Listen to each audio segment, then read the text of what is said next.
Pull my heart out of my chest, train my mind so I forget. Sink your teeth into my bones, dig me out, then fill the hole. Tear me apart, and watch it burn. Tear me apart, and watch it burn. All that's left is a window to my soul. Come and get it.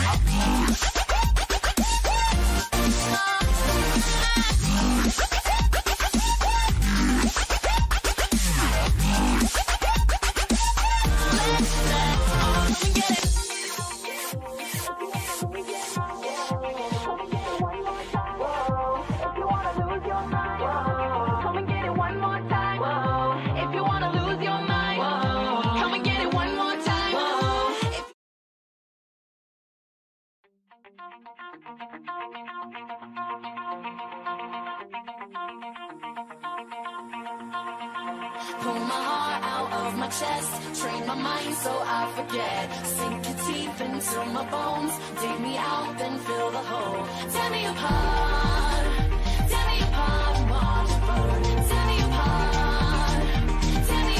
and watch it burn. All that's left is a window to my soul. Come and get it.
Mouth to mouth, I breathe you in. Swallow down your jagged sin. Let it drown inside my veins. The sweetest poison I could take. You make it an art, the way that you scar with every word. But before we reach the end, strip me down again.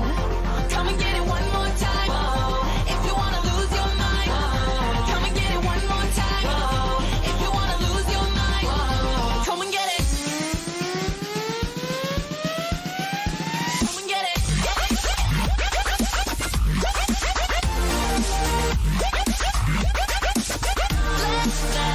Come and get it.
Hello everybody! How's everybody doing today? I know it's been a long time since I've casted, but I am very stoked to be casting this match. Let me just make sure that we're getting both teams in, because one of the teams is running behind. Not sure if I linked it wrong or what, but anyway, we do have a interesting B Southeast matchup going on today. We have Beyond Gaming versus Band Show. Unfortunately, I picked this up almost exactly an hour before it was scheduled to start, so I did not have the opportunity to really look into either of these teams. So I'm going to be just as surprised as all of you regarding bans, picks, etc. Honestly, I've not really been following the meta as closely as I would like for the last while, so I'm not even really going to be on top of that. But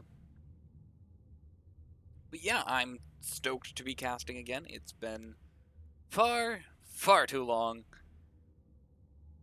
And one of our teams is very much running behind.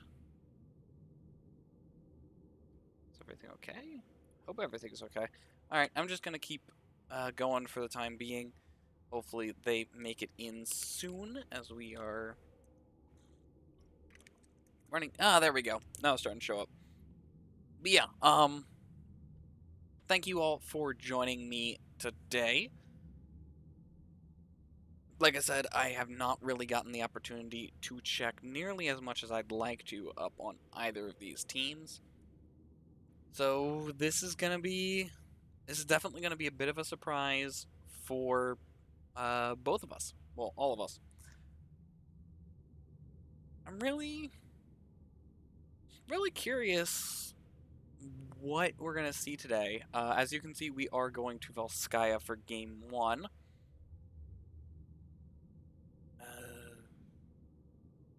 Oh, there we go. I'm still missing one, but anyway. Yeah, we are going to Volskaya for game 1. Judging by the bans, looks like Bancho is weaker on the territory control side of things, and Beyond Gaming is weaker on the brawly side of things, which case Volskaya can really go either way. So I honestly feel like it really depends on who manages to control the map, not so much as the fights, just judging by the bans exclusively. But yeah, we'll definitely have to see. Suddenly my chat freaked out. I'm gonna make sure everything's okay. Does yeah, okay. Yeah. Sorry, for some reason it looked like everything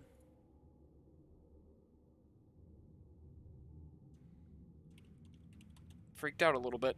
Scared me a bit.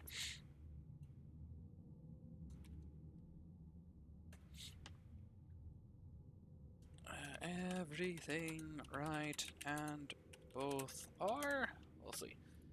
Looks like we may be getting into it in just a moment, and I will be very interested to see how this draft plays out. With Gazlo's rework, which I believe is legal now, I'm very interested to see if we'll see him picked up. He has a lot of camp control. Alright, put one team ready. And a lot of territory control. And from what I've heard, he's pretty solid. Like I said, I haven't been following the meta as much as I'd like to, just due to my illness.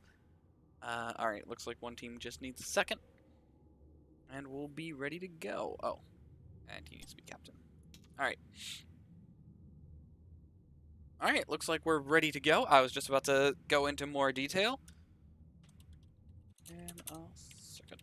But we have a game to begin.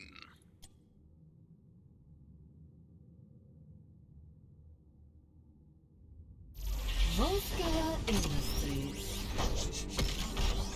As stated, we are going to Valskaya, which was picked by Beyond Gaming.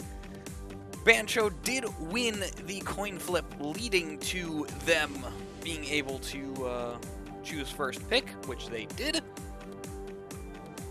Looks like we're just loading up for a second. Like I said, I really am interested to see whether or not we will see a Gazlo pickup or ban just due to the rework. Like I said, I believe he's pretty strong, but I could be entirely wrong. May, that's another interesting thing up here. She has a decent amount of zone control and a lot of potential to bring a lot of very frustrating CC onto the battlefield. Let's see what else. Sylvanas. Sylvanas is another very strong one. Pretty much any map, but definitely on this one due to the camp control, as well as the additional pushing power with the Triglav. We do see the Alarak ban. Not wanting that annoying CC and combos. That's a ban that you usually see as a target ban. So I'm curious who it is on the other teams they're afraid of, or if Alarak's just meta now. Like I said, not been following as much as I'd like to, but we shall definitely see. Johanna ban, that's pretty standard. Especially for a map like this, she can just survive on that point for a millennia. And pretty much nobody can get her off, except for just sheer amount of damage. And she's just able to survive all of it. And bring enough CC to really ruin people's day, too. She's also really strong to set up combos. Curious what this ban will be. Stukov ban! Now, I'm not used to seeing a Stukov ban, but I do acknowledge that he is strong in the right hands, and this is a solid map for him due to that Lurking Arms control and the CC slow that is incredibly easy to land when people are really tightly together like Valskaya demands. Now, I'm not seeing anything that looks targeted coming from Beyond Gaming right now. So that may be that. I think that might be targeted. But, no, she's pretty strong on this map, too. I don't know. Could be targeted, could just be a map ban. Or again, I could be missing something. I am expecting likely a tank pickup in the early ban phase here. Probably tank on both sides, I'm thinking. Or Thea! She's really solid, usually used in a combo that is designed to wreck people's faces. Imperious! It's been a while since I've seen an Imperious. I'm curious to see how that plays out. Ana as well. Ana almost seems like a denial pick, because she's also good for setting up combos and making sure that the people in said combos die. Imperious, though, also lends to a massive amount of setup with that spear, and a little bit of CC and plenty of survivability to boot. ETC and Sylvanas rounding out the damage for the right side in a typical setup. Sustained damage with Sylvanas, burst with Orphea, ETC, so we are looking to see some form of combo likely off of that mosh pit. Just looking at the picks so far, I'm thinking Bancho is better after 10, Beyond Gaming is better pre-10, but we'll definitely see Sylvanas is able to take a snowballing victory really far and really well. So if they can get an early lead, she could wreck some faces. ETC definitely able to bring that early lead with a few solid picks. And with an Orphea follow-up, that's not gonna be no joke. That's gonna be easy to pretty much annihilate anyone's face. Anduin and Cassia were both banned, by the way. Anduin will always have a place in my heart. I always feel like he is a solid healer. Pretty versatile. Biggest weakness is the fact that he doesn't have a lot of mobility. So with these pickups, I kind of am wondering, maybe they're worried about a light bomb setup? Because the left team can definitely punish a lack of mobility on the right side. which is funny because the right side has tons of mobility. But we'll definitely see. Here's a diva pickup. I forget if she got her rework yet. I feel terrible for not knowing this. But we'll definitely, I'll be able to figure it out pretty early on. But this does round out both sides. A double bruiser composition on the left side.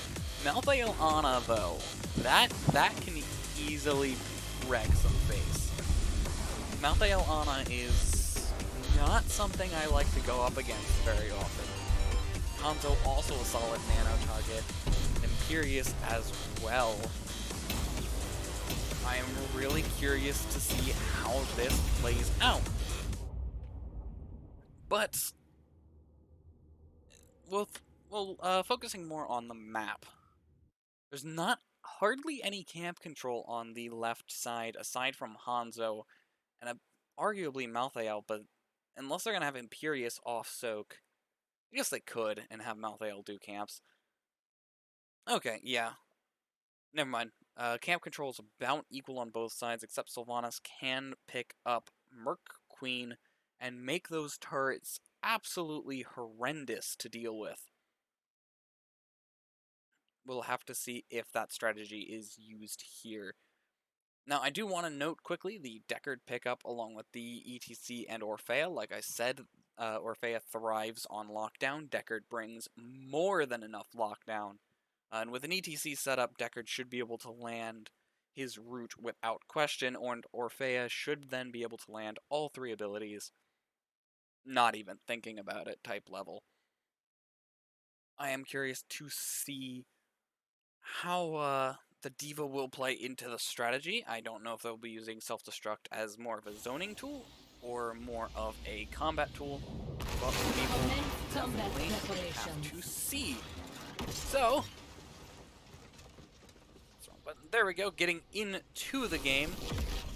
We have, for the left side, Beyond Gaming, with Goose on Hanzo, Moswald on Malthael, Sathunas on Imperius, Skitter on Ana, and Descent on the Beetle. And for the right side, we have Ronin on Diva, Skeeve on ETC, Shusui on Sylvanas, Quinal on Orphea, and Blue Steven. I think that's, no, Blue Steen on Deckard. Initial fight, not really as aggressive as we'd see from lower here. Just both sides kind of poking at each other, trying to be annoying. There's the Orphea red, though, absolutely draining Descent. If she can keep pulling those off, Descent may not be able to survive the high aggression in the early stages of the match. Again, I'm very curious to see how this plays out. Give me a second to adjust the volume. Here goes the Chomp. Moswild absolutely shredded by the Orphea combo. That's going to make double soaking more than a bit difficult. XP is about even on both sides. I do need to pull up talents here. Though he is able to pick up pretty much all the soak, it looks like, without much issue. Still need to pull down the volume. Sorry, I did not have a chance to really test things. Ronin almost going down in the mid lane there. Quests already starting to stack up a little bit. That's a Hearth coming out. Oh, no, never mind. But a lot of damage coming out onto Sathanas. Desperately trying to say these names right. Big combo coming out on the Sylvanas, not able to get out with her Banshees. And there she goes. Moswild living up to his name as the embodiment of death. Here comes Diva losing her mech as well, getting comboed a little bit, and their baby Diva barely manages to walk away with a desperate save from the Orphea ETC combo there. With first blood going to blue team, As I said before, the early game definitely seems to be in their favor, in my opinion. But we do have level 4s coming out. And we're seeing pretty much a full Sleep Dart build on the Ana, looking for these setups. Orphea Malthael. I think Orphea... I guess she doesn't quite win that. But we do see the Siege Camp coming out for the right side, and it has not yet been picked up by the left.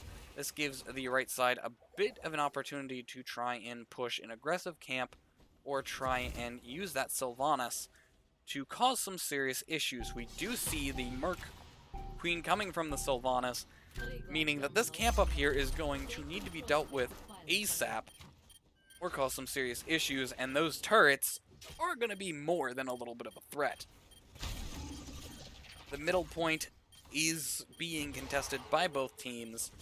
Neither team able to get any progress, but map-wise, right team is definitely taking the advantage. Ronin using the self-destruct and a desperate attempt to fight back. Not going to work though. Baby D.Va did go down. The self-destruct not able to save her. ETC coming up to try and save the Deckard. Bluestein juking everything he can. Slowly going down though, as Imperius is just burning him. And Malthael, his brother, helps apply the finishing blow. We do see the tank sitting on the midpoint, but it does look like blue team wants this healing camp while the enemy healer is down. They are making sure to pick up as much soak as possible as well, but that no, they managed to get it in time. A little close for comfort, if you ask me, though. Descent trying to stay on the point without losing too much health. Not going to be easy to do, especially eating the Dread Eruption there. He is dropping very quickly as the point does reach overtime. Lots of damage coming out onto the right team. D.Va is losing her mech. ETC does not have enough health to stay in. Not sure, yeah, no. Orphea not quite able to maintain her title as the Queen of Kiting and run away. First Triglav does go to the left side, but we don't quite see a lot of what makes these characters strong on the right side. That Wailing Arrow or Mind Control, the Mosh Pit, all of the stuff that just makes the right side a massive threat. Though they are going for the typical tactic of blowing up this top wall and dealing as much damage as possible. ETC trying to get that Hanzo down. It's not quite going to work. Baby D.Va almost dying due to the Triglav, but manages to break out of the CC and get into her mech in time, and the well up top goes down. Hanzo is able to jump out, but it's not quite going to be enough to save him without a little bit of Ana help. But Imperius goes down, unable to have the mobility quite like Hanzo. Speaking of Hanzo, he is dropping very quickly due to the Orphea poke, but it's not really going to be enough to finish the job. Lots of counter aggression coming out from the right team, taking advantage of the push that their camp had earlier. Likely going to try and steal that fountain back and really even the playing field for the next objective.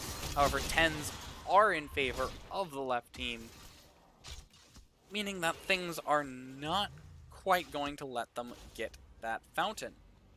They're instead going to back out and try and buy as much time as possible before 10s, but D.Va is just going to get shredded.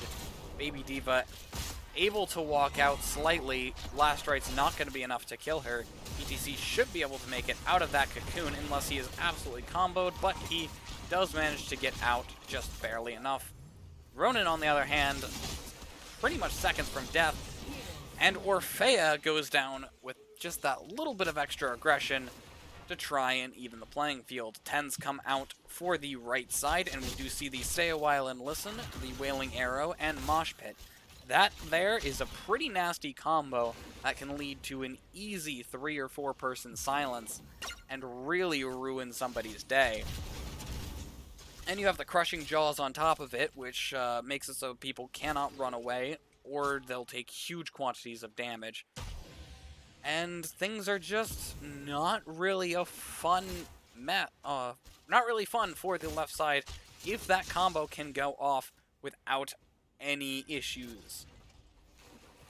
We do see the micro missiles coming out for the D.Va, likely trying to keep that combo going. There's the stay a while to try and buy some time, as well as lock down the Malthael. Lots of combo plays coming out here. Imperius using that armament to try and get out of the fight, and he does manage to do so, only to turn back around to try and make it a trade with the Sylvanas, but that is going to be a 3-0 counterplay, leading to the right team having more than enough time to easily get back in this game and even up the playing field. If that combo can go off like it has so far, again and again, that is going to be not a whole lot of fun for the left team. They really have to try and use as much time and as many abilities as possible to mess that combo up just enough to win the fight. Otherwise, everybody's going to be asleep, then everybody's going to be stunned, and then everybody's going to be silenced, and everybody's going to be dead. That's just how this is going to go with a team like this. Meanwhile, for the left side, all they really need to do is try and disrupt it, which they do have plenty of tools to do, and then get a solid pick, which again, they have plenty of tools to do. Malthael getting very aggressive in there to try and get the ETC. ETC falling well beyond the last right threshold, and getting the first last right stack for Malthael of the game. Healing emitter did go down for the right team, ensuring that the left team did not get it. But this is going to be likely a good portion of the objective, if not the entirety of the objective, for the left team. And it looks like they're going to try and push their advantage as much as possible while having the offlaners soak, and the right team just trying to buy time until ETC returns to the fight. It does look like they are buying plenty of time, though, keeping that tower alive and using the black arrows to just annihilate that wave. ETZ now back into the fight. D.Va barely able to beat Malthael up here. Malthael, though, stopping for the extra soak. That is going to mean this is a contested point and likely an unfavorable fight for the left team. Malthael trying to come up, but that is 5 versus 4. He might be too late. Armaments trying to lock down. There's a 4v5 in the other direction, thanks to the Cocoon, and Orphea does go down. Lots of damage coming out on both sides. It doesn't look like right team is going to be able to take advantage of all the ultimates that came down and all of the combo plays that came down. But it does look like they may be able to get down unless Sylvanas is blown up. Too focused on Sylvanas, I lost track of ETC, who went down to the last rights, meaning 2 last right stacks for Malthael. If you are not familiar on how that works, each stack he has decreases his cooldown, I believe it's 15 seconds. 5 seconds. To a maximum... Wait, what? By 5 seconds to a minimum of 20 seconds. I was gonna say, by a maximum of 20 seconds? That's... I know that's not right. However, with the second Triglav Protector going in for the left side and 16s, this fort is dead to rights and likely the keep, if not, at least the keep wall. Which is going to be a huge amount of pressure during the next objective. However, it is going down very quickly. Just a massive amount of damage going out on the Triglav. Imperius trying to pull damage off as he can be healed and the Triglav cannot, but it does not look like they're going to be able to push in that top lane as much as they want. There go the armaments trying to keep Imperius alive, which it does. Last rights as well as the Mosh Pit. Double kill going against the Mosh Pit, who was not able to save his life. Sylvanas trying to run, but you cannot outrun death, even if you are dead. And a massive jerk, but that's beside the point. Not a huge fan of Sylvanas, just for the record. Now, that is still 2 forts. That camp is pushing top, but Malthael should be able to deal with it no problem. And likely a third fort with 13 seconds and 4 dead on the right side. Ronan trying to buy as much time as possible, but because he is sleeping, That is not really going to do anything. His mech is dropping very quickly, but he does have the self-destruct to save his life if he needs it, but it is not worth wasting the self-destruct charge to save a fort that will die anyway. Does look like the right team is going to try and go for this camp. There might be an invade coming out, especially with that vision dropping and Ronin being very low. With the CC coming out, Ronin may not be able to get the self-destruct off, but he is the cocoon on Orphea. Contested point on both sides. Really anyone's fight here. The Wailing Arrow, though, making sure that Anubarak gets squished. Last Right's going out to try and even the play. It's 1-for-1. Both sides dropping very quickly. Right side dropping slightly faster. D.Va Mech and ETC both go down in the fight, meaning that it is a 2.5-to-1 trade, not in favor of the right side. D.Va is getting a little poked by Malthael. If it wasn't for that roll, that would have been a dead D.Va. And, oh, not another Last Right stack, because it's still on cooldown. With a 19-16 situation here, though, right team desperately needs to win a fight pretty much as soon as both Deckard and ETC are up. The left team can just kind of run away and call it a day. Wait for the 20-0 fight. Well, 20-16 fight. It does look like the left side is going for their camps. This would give the right team an opportunity to invade, but they do not have the ability to really set up, nor do they have Wailing Arrow for this fight. Doesn't look like we're going to be able to see the 16-16 fight, as it's already almost level 20 for the left team, and if they're able to get that mid-fight, it's night-night for the right team. With the right team camp being picked up when they knew where everybody was, they're able to try and alleviate a bit of the pressure and stall for 20s of their own.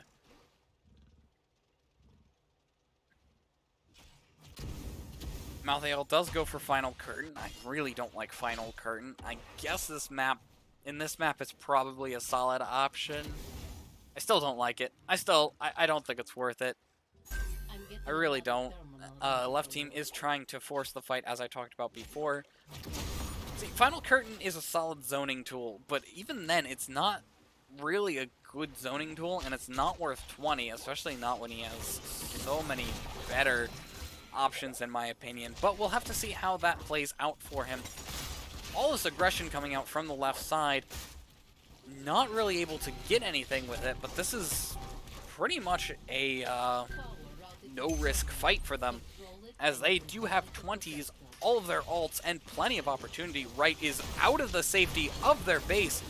Anubarak going in, cocooning the tank, trying to stay alive, and able to do so. D.Va Mech does go down, as does the healing beacon, keeping Anubarak alive just long enough for him to use his own ability. Deckard goes down in the back. Orphea, Queen of Kiting, able to take out the Anubarak, but that looks like that's all. Mosh Pit able to secure the Malthael. It is 2-for-2, a favorable trade, a very favorable trade for the right team, especially now that ETC was able to use that to finish his quest. I guess not use it to finish his quest, but he still finished his quest, which does increase his tankiness by quite a bit. Not really having any abilities, the right team I don't think can fight over this turret, though.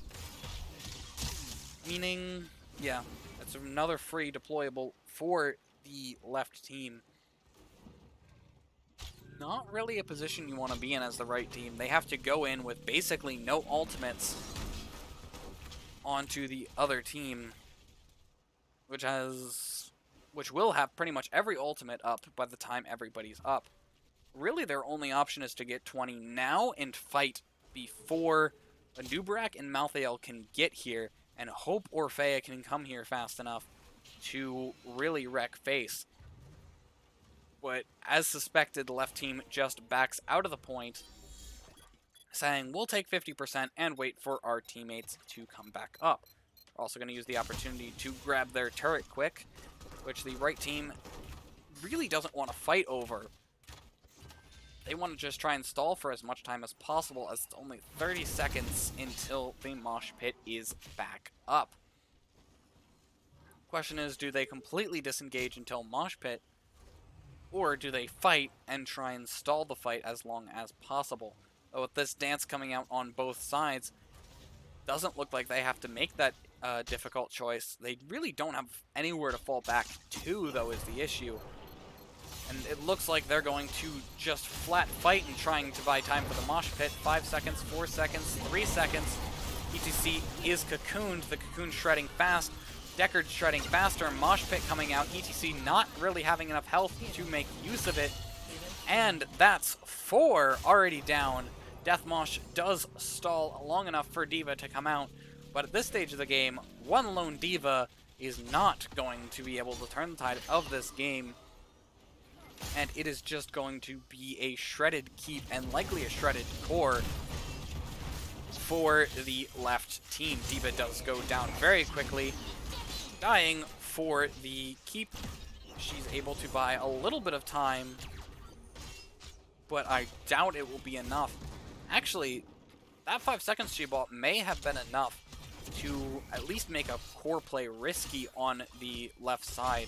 If she can pull off another move like that, we may be able to see another fight on the core. But I was not tracking the people properly, as Blue was able to get the protector, meaning this is going to be a core play, and it is going to be a... yeah, it's just going to be a completely shredded core. It is going to take every ounce of strength for Orange to even slightly compete against this.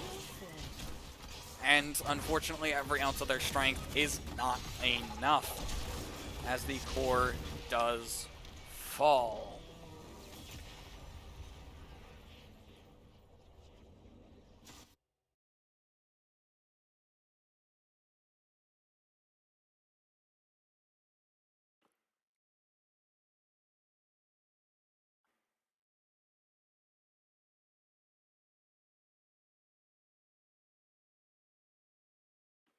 Did my game freeze?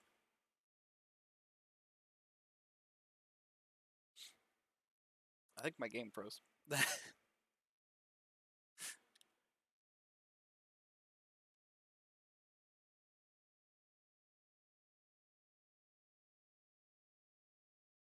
Yep.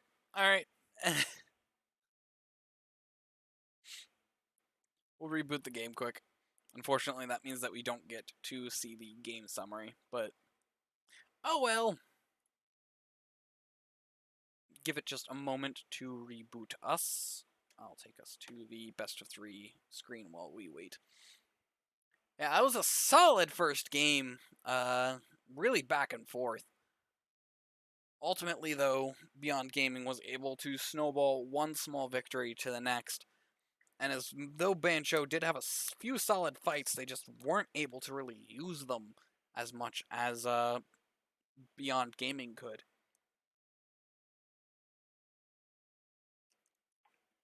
And it's stuff like that that really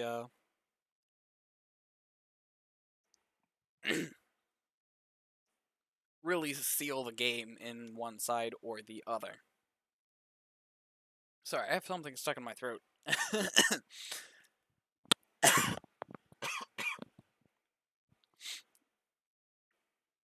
Yeah, it was a very, very solid game. It's not loading. Why is it not loading? There we go. I am really curious what map we'll see next, though. Likely Bancho will choose first pick, which means Beyond Gaming will get map pick. I'm guessing they're gonna go for something zoning. I'm trying to think of what zoning maps are still up. I doubt they'll go to Hanamura. People don't really like Hanamura or Braxis. I'm actually surprised Hanamura made it back into the rotation for NGS. Now, what I'm thinking Infernal Shrines. I'm guessing that's where my money is.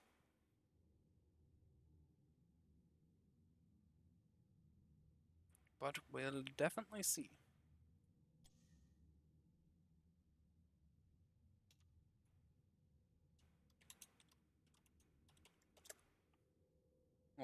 Well, first of all, we'll have to see if Banjo goes for first pick or map pick. Really not sure. Beyond Gaming seemed really comfortable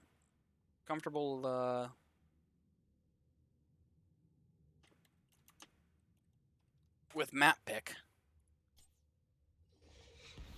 Looks like they agree, as we are going to the map of choice for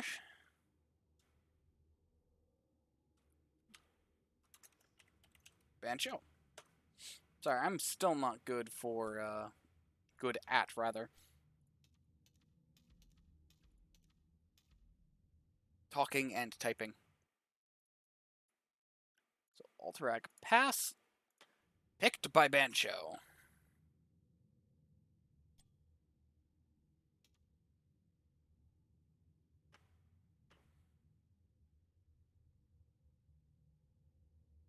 Banjo's showing up first. Not how this works! Not how any of this works! Quinol. I don't remember who Quinol... Which side Quinol's on? This is why we join in order! Anyway. I'll figure it out. Easy enough. Believe. They're all on that side. Alright. But yeah, so Alterac pass.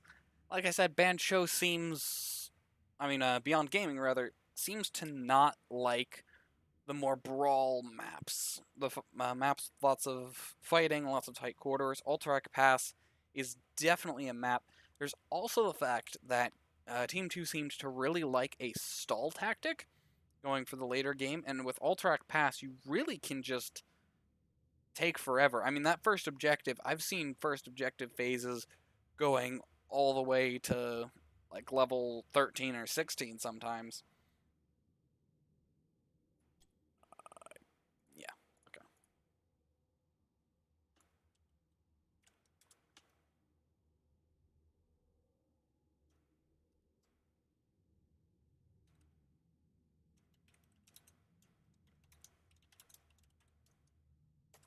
There we go.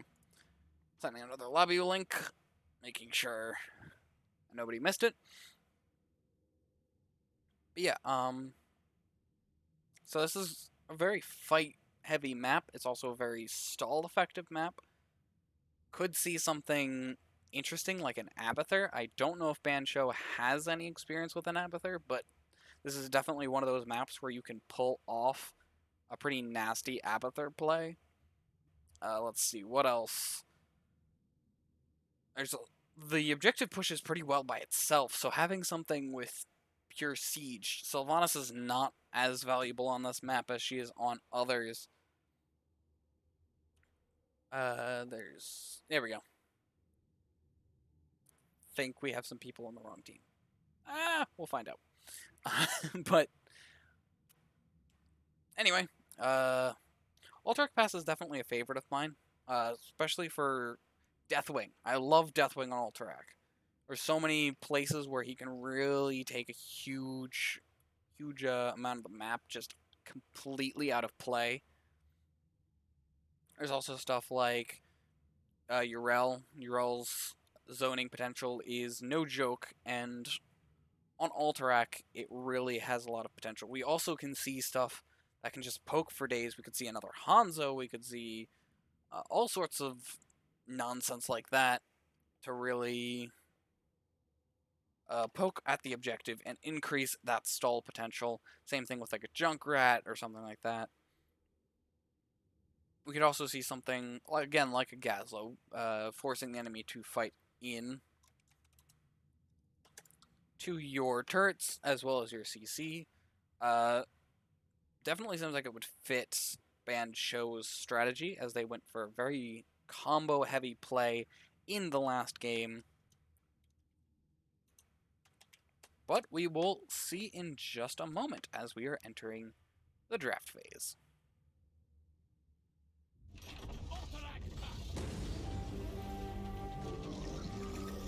As you just heard, we are in Alterac Pass.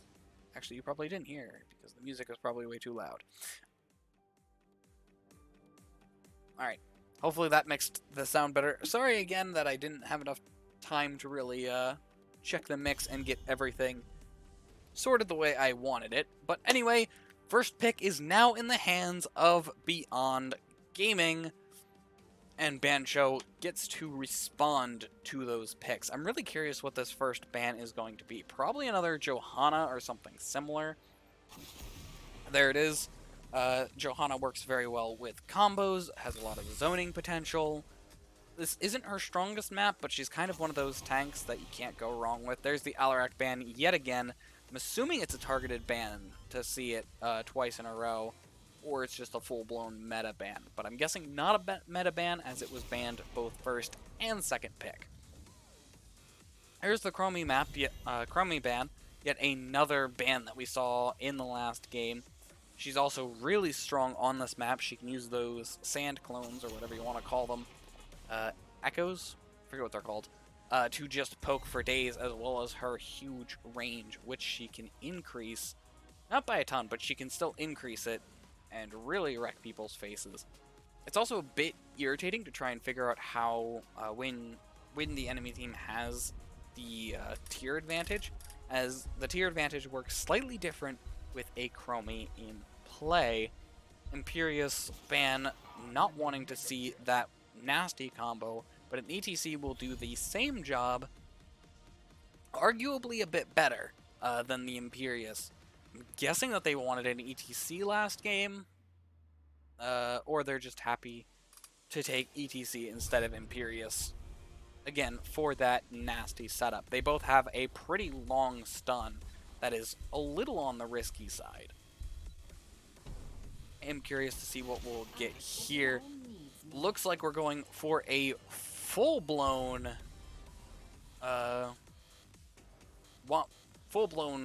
reset combo.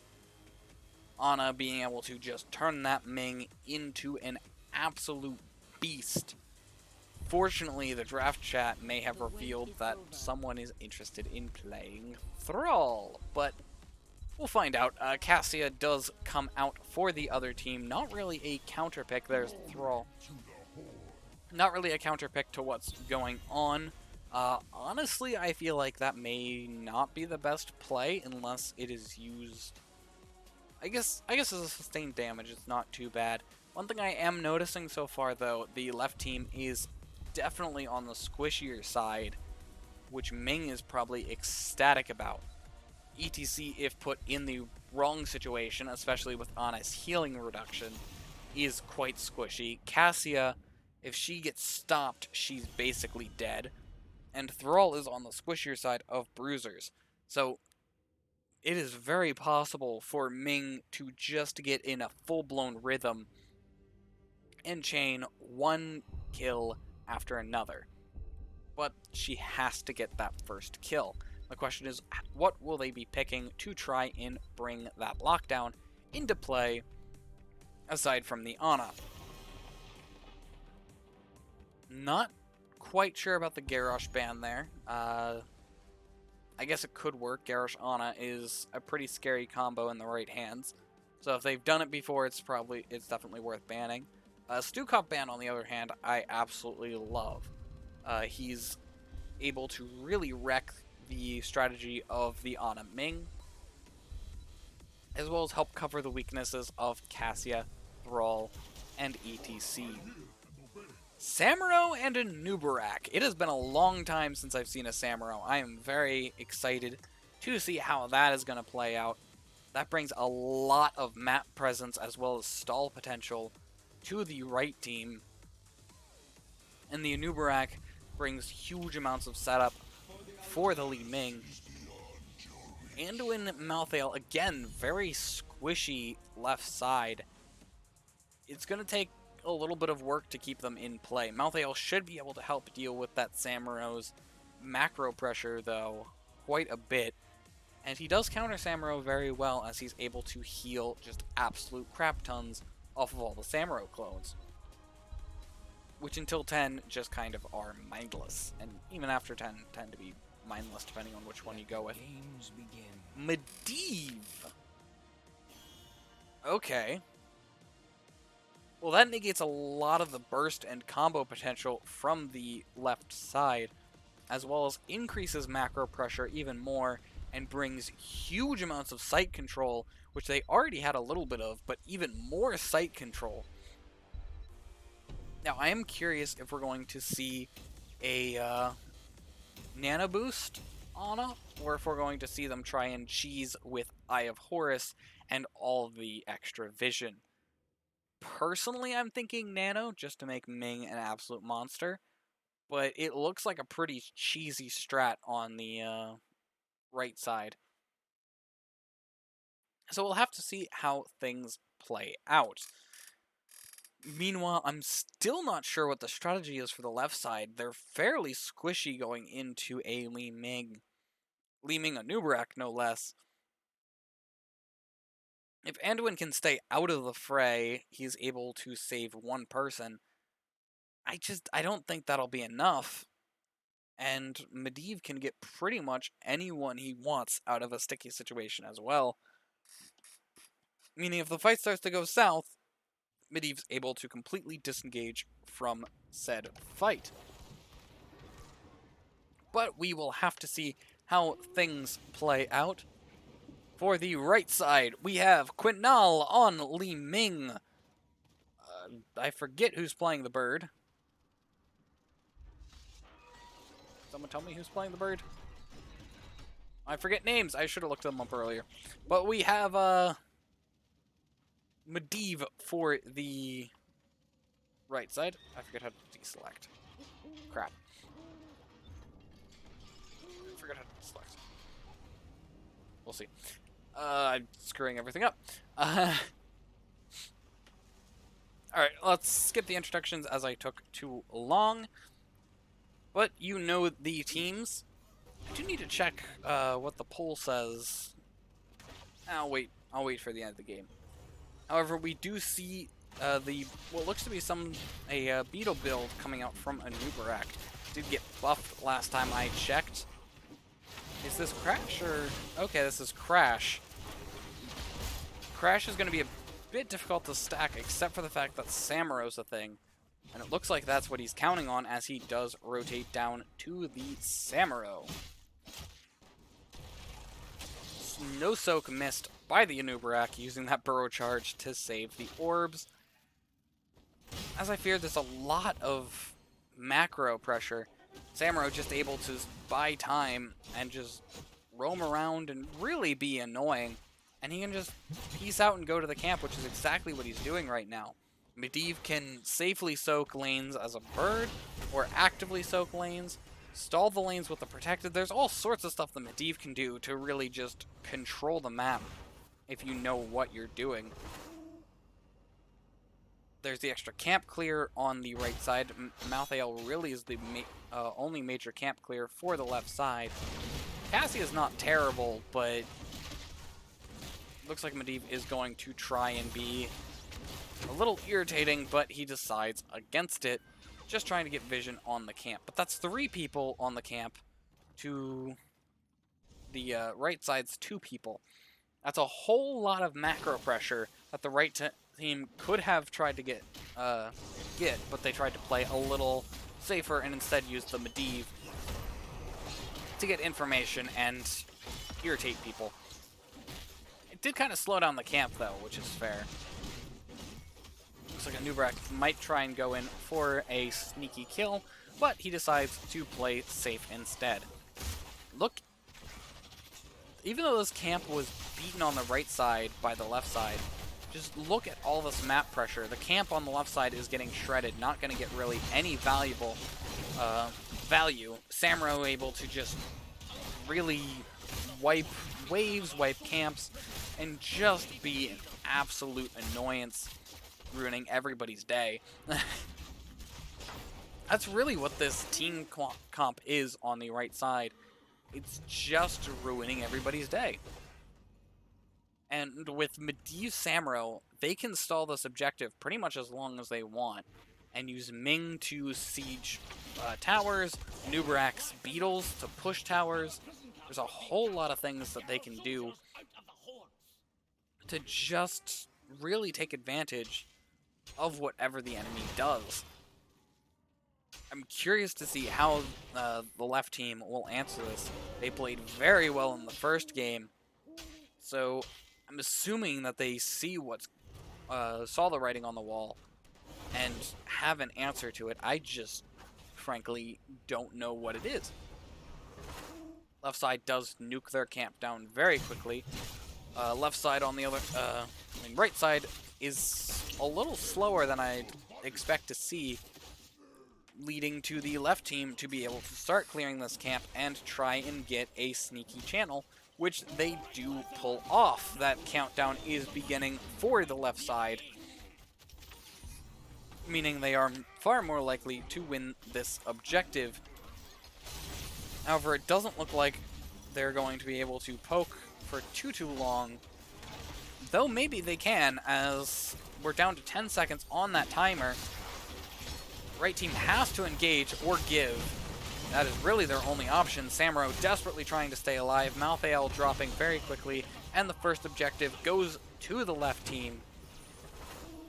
Right team not really able to take advantage of all of that poke and such, just because it took them a little bit too long to get that middle camp. We will have to see if that really ends up being a deciding factor there, or if situations like that happen in the future as well. Malthael does go to the top lane to try and keep Samuro from doing whatever he wants. This is going to be a free push top lane. Fortunately, Malthael not really able to siege structures. Middle, on the other hand, has a bit of a fight coming together. The front wall going down fast, pretty much just as fast as the objective. It looks like it's just going to be a front wall from the left team. Though it may be a Ming. Ming is able to get out, though.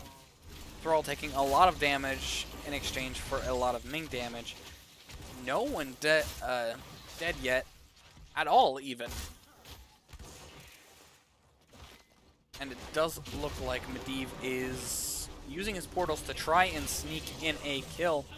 Unfortunately, ETC is able to get out of the sticky situation. Only front walls for teams taken so far. Cassia, not content to just give front walls, though, slowly poking at the fort. Left team already going for their camp. These camp timings are going to add up fast, as this camp will give them 10, and right team is just now starting their camp. If these patterns continue, that macro pressure that the right team drafted upon is just not going to be able to counter that camp in the mid lane, especially with that first objective. If this camp goes unanswered, that fort is just going to die, and there's nothing anyone can do about it. So we could see a play from the left team where they clear the mid camp and go straight for the objective. We could see any number of interesting tactics, especially with these camp timings. See what the difference of the camp timings are. That's 1 minute. Oh, Malthael does get ganked in the top lane. And it looks like right team is considering going for the boss and decides against it. But again, quickly looking at these camp times, that's 45 seconds versus a full minute. That gap will keep adding up until eventually right team does not have a camp when the left team does. And the left team has sent more camps overall. It does look like this fort is going to go down very quickly. Even with that Malthael kill, they're able to get value knowing that everybody's top lane. I'm not sure they're going to be able to answer this quickly enough to really make a difference. It's probably going to be a 4-for-4 trade. Malthael is able to survive pretty well with all these minions around, and is able to scare them off, keeping his fort at about a quarter, while his team cleans up the middle. That's ETC's quest done. Samuro does drop a little bit. Cassia drops to half. Leap of Faith used very early. ETC seems to be trying to get in position for a mosh pit, but it's not going to work. Sunder trying to separate the team out. Both teams dropping fairly quickly. Samuro able to disengage with his illusions, buying him just a second. Ults used on both sides, but much longer cooldowns on the left. Right team can re-engage with all of their ultimates in just 5 seconds. Now, unfortunately, they have a little bit less health overall, it looks like. Though with ETC slide down, they may be able to make a play for a kill here, as that slide's going to be down for quite a while longer, but they instead play on the safer side, especially with Medivh not yet having that quest. Damage does go out onto the ECC, the Cocoon onto the Malthael. We're going to see a lot of aggression. There's the Nano boost, ETC dropping very quickly. Nubarak able to survive the stop on the Malthael. Malthael just not having a good day, not able to do anything. ETC does drop last rites coming out, but the Protected does stop it, meaning this is a 1-for-0 trade, and the left team is still dropping very quickly, not having a tank to save them. Sunder trying to kill, save Thrall, but not going to be successful. Now a 2-for-0 trade. Right team is dangerously low on health, but the left team just doesn't have the opportunity to really go in. They try to anyway. Looks like we might get see a trade for the Ana. Malthael does get the Ana down. There goes the Ming resets. Oh, it almost looks like the left team is resetting instead of the right team. Nubarak able to get out. That is now a 2-for-2 trade. Malthael does DC. We are likely to see a pause sometime in the next few moments, as Malthael seems to be having some connection issues. But not sure. Honestly, not sure. Look at this middle fort as it is down to a quarter. And here comes a camp coming out on the left side while they are still getting the objective, which they have just finished the channel on. This is going to be a very tough situation for the right team, as they are guaranteed 2 forts down. That middle lane is going to have huge amounts of pressure. They desperately need to figure out some way to mitigate either this macro pressure or win a pretty major fight in their favor. They've got a lot of opportunities and a lot of ways to separate that team out as much as they want. They can control the battlefield pretty much in any way, shape, or form. They just need to see an opportunity and take it. And that is not an easy thing to be able to do, especially with Samuro in the bottom lane. Now Malthael is in the top lane, so this is a 4v4. But Thrall is now answering bottom. They need to try and get a kill in this mid lane as soon as they see the Thrall, especially with the Nano boost having gone out. But they're just not able to. And the left team is able to get out of the situation. Medivh does go bird form to try and keep sight on the enemy and figure out what their play is. But he instead sticks with his team, trying to figure out what their play is. Left team does go completely bot lane. I don't know if they showed at all. Medivh is checking top, so it seems like they know that the enemy team is going for a boss. Doesn't look like they quite know what their own plan is, whether they're going to challenge it or not. But they are quickly running out of time to challenge it, and going into this team on such a small point is really not going to be a solid play. And this boss is going to be pushing onto Keep, which I don't believe has walls. Oh no, it does have walls. They are able to leave this boss, if they so wish, to try and prevent the double boss play. But again, they cannot fight this enemy team in those tiny boss arenas. There's just not really an easy way for them to do so.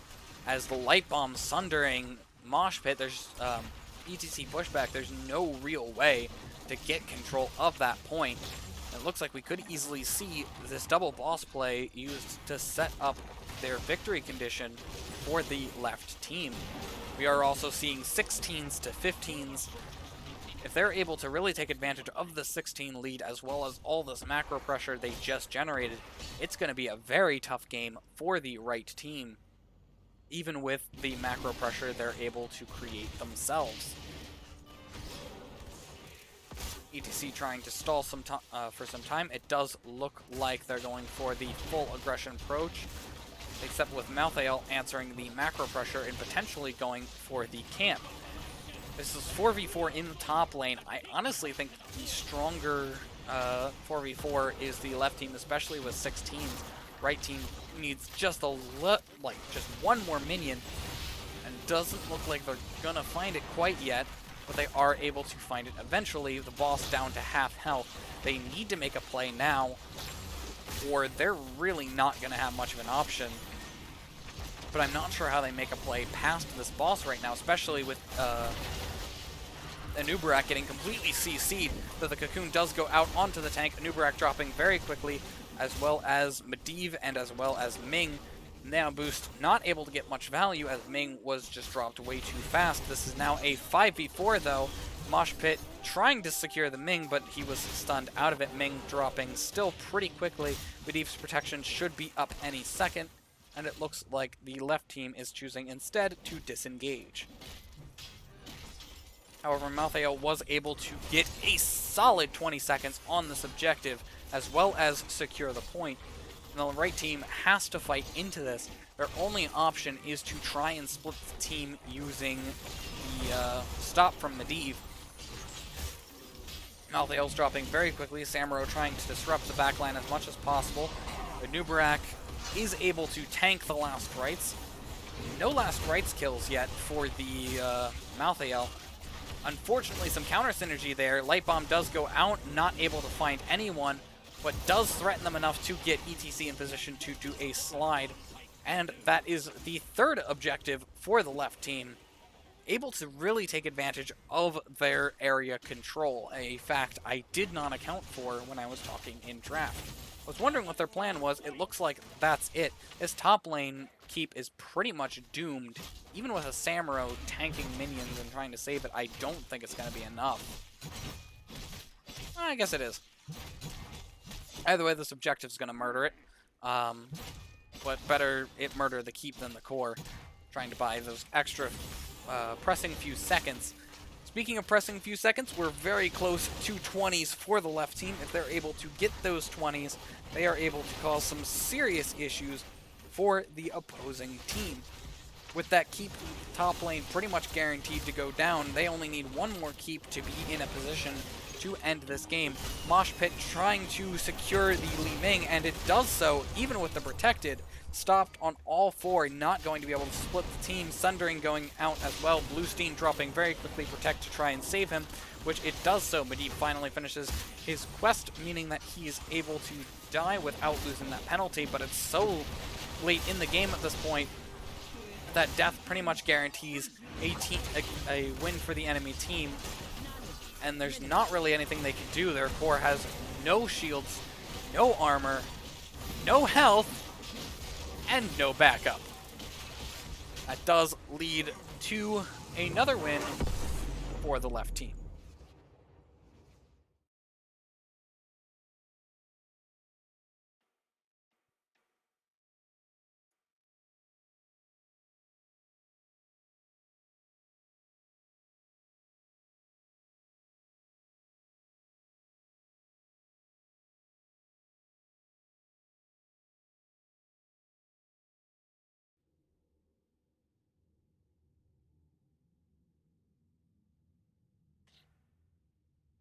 So that screen loaded this time. It's just apparently zeroed out. I have no idea what's going on. My Heroes is not being happy. Or maybe this is a global Heroes issue. I don't know. We'll find out.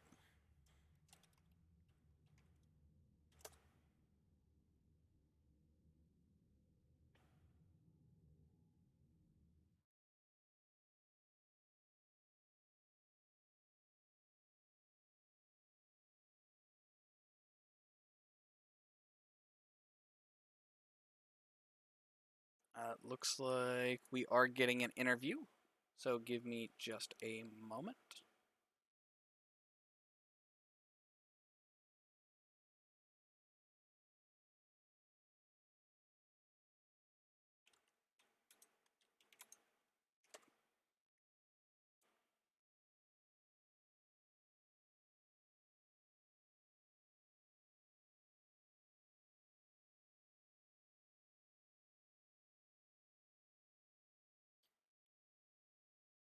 Looks like he's going to be heading in any moment.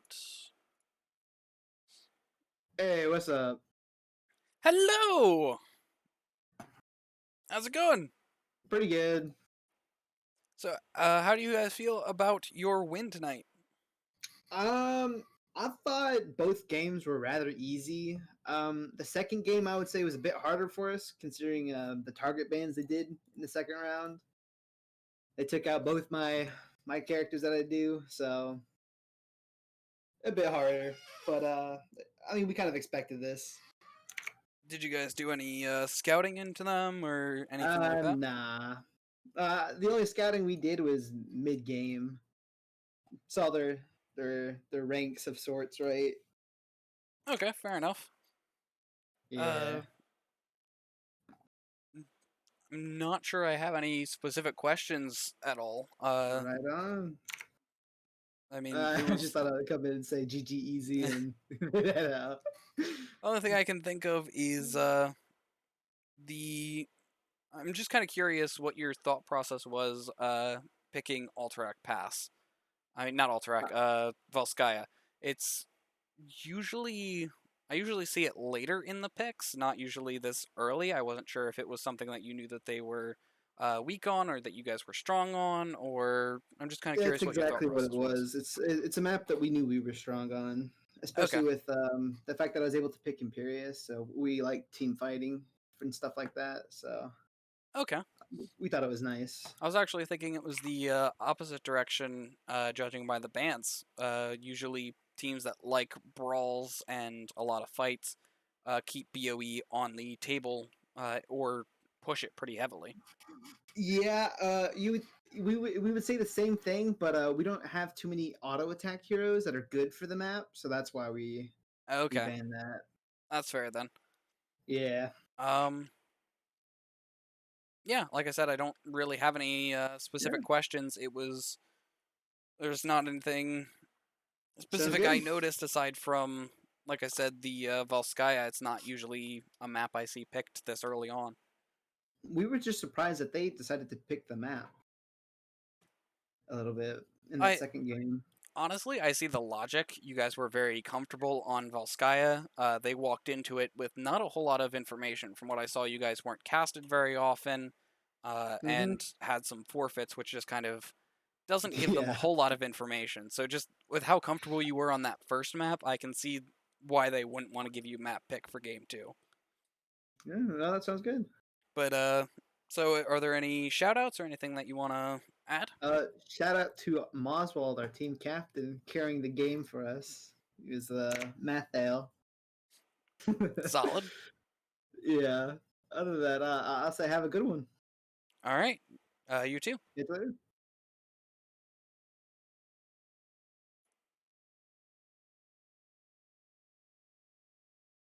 So with that, I don't really have anything to add. It was a solid game. Both sides played very well. I do like to see the split second thinking of the band show captain in going for map pick. It was very clear that Beyond Gaming was very comfortable on that first map. It's a pretty similar tactic to what I do. So just kind of seeing stuff like that really makes me appreciate the thought process going in to the games. It was a very solid game. Both teams played very well. And yeah, I hope to see you guys at a later date. Peace.